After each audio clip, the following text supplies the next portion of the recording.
Well, as Voldy was alluding to there's been a standoff between the Zimbabwe Electoral Commission and several other opposition candidates.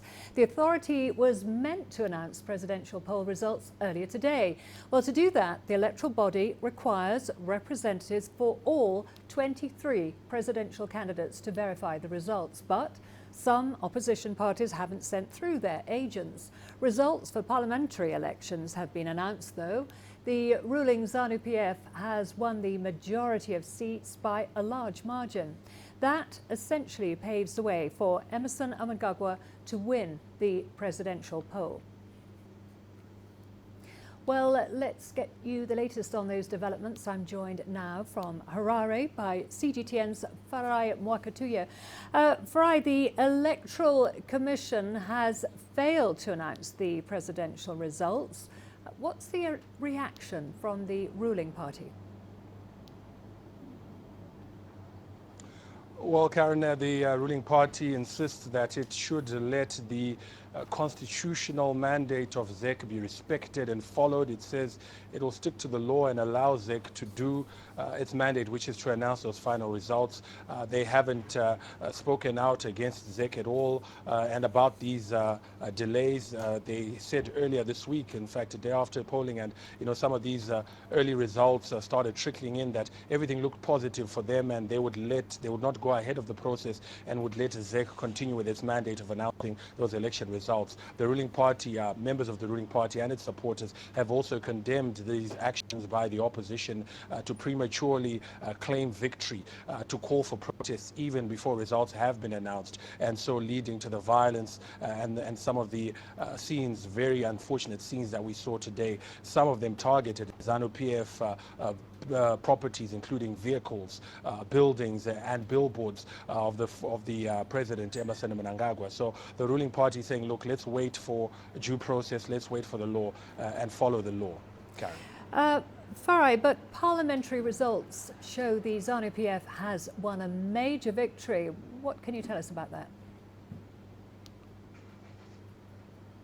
Well, indeed, I think it speaks to the campaigning that the ruling party did, very aggressive campaign, and I think some of the programs that they have rolled out targeted specifically to the rural communities, agricultural input support schemes amongst others, increasing the prices of cash crops such as cotton, maize and tobacco, which are targeted at those rural communities which have been traditionally strongholds and which have maintained that trend of supporting the ruling party. Some of the margins by which it won in the rural constituencies are quite massive, running into tens of thousands. And I think when you look at that and try to project from this, in many ways it may reflect how the presidential race may go, because where these MPs were campaigning, they campaigned first and foremost for the leader of the party and then for themselves as MPs. And so we expect that the same sort of level of support that these MPs or ZANU-PF has received at parliamentary level will be translated in the presidential ballot, which electoral officials hope they may start announcing tomorrow. However, it all depends on how quickly those election agents from the different parties can go through all this documentation and so to allow the process for the announcement of the results. Okay, Farai, thank you for that. That was CGTN's Farai Mwakatuya there in Harare for us. Well, let's get you more perspective on Zimbabwe's elections. Professor David Moore joins us live from Johannesburg.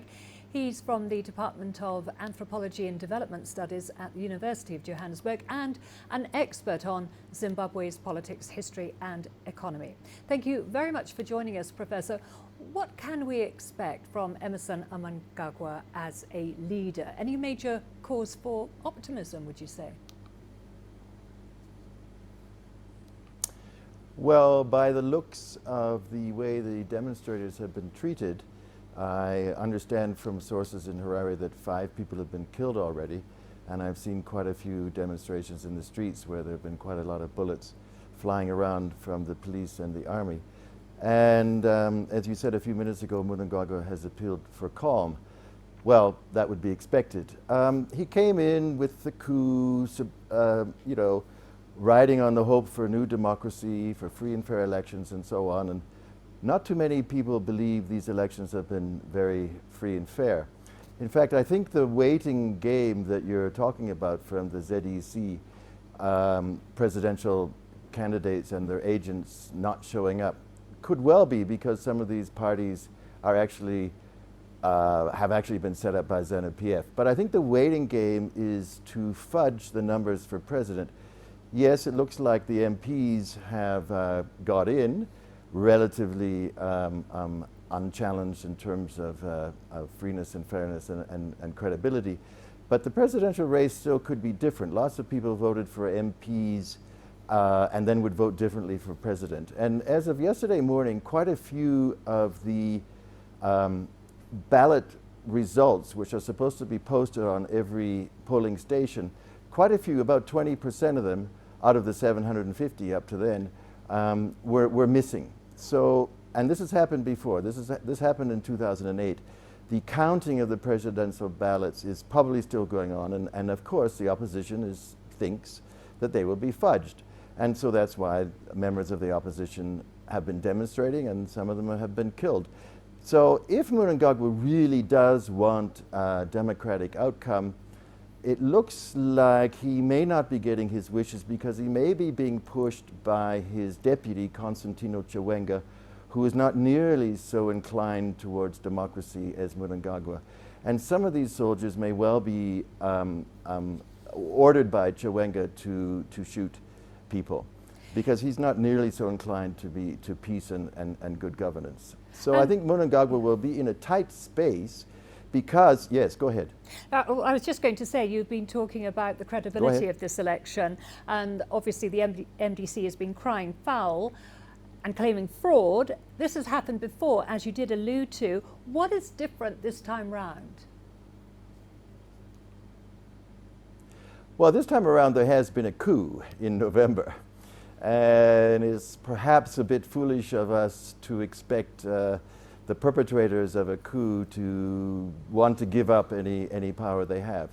I would say, too, the difference is that Morgan Tsvangirai is no longer leading the MDC, and the MDC has been less organized than it was in the past. It came in with Nelson Chamisa coming in rather quickly after Morgan Tsvangirai died, and it perhaps is not able to control some of the people on the street who were really, really expecting change. I mean, I was there I got back from Harare last night, and whenever I spoke to newspaper vendors, unemployed workers, informal workers, they were really, really hopeful that this would be a real change. They were really, really hopeful that the soldiers would never shoot on them, because they would tell me, look, the soldiers are our brothers and sisters and cousins and they won't shoot on us. Well, clearly the soldiers are taking orders from Chiwenga, or this is a group within the army which is a sort of Chiwenga faction. Maybe it's the special forces. So they will be very, very angry, and I would imagine by tomorrow they won't be demonstrating anymore. But another thing that is interesting is that Mnangagwa has promised the donors, especially the so-called Western donors, that this election would be free of violence.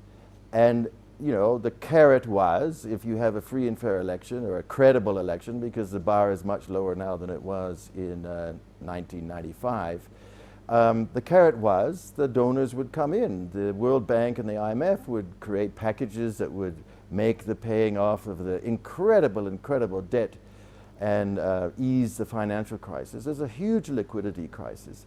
People are really, really, really angry and desperate to get some work and desperate to get some real money, because the money there is not real. It's just been a sort of, Yeah, thank you so much, Professor David Moore. Thank you for your analysis. That was Professor David Moore from the University of Johannesburg.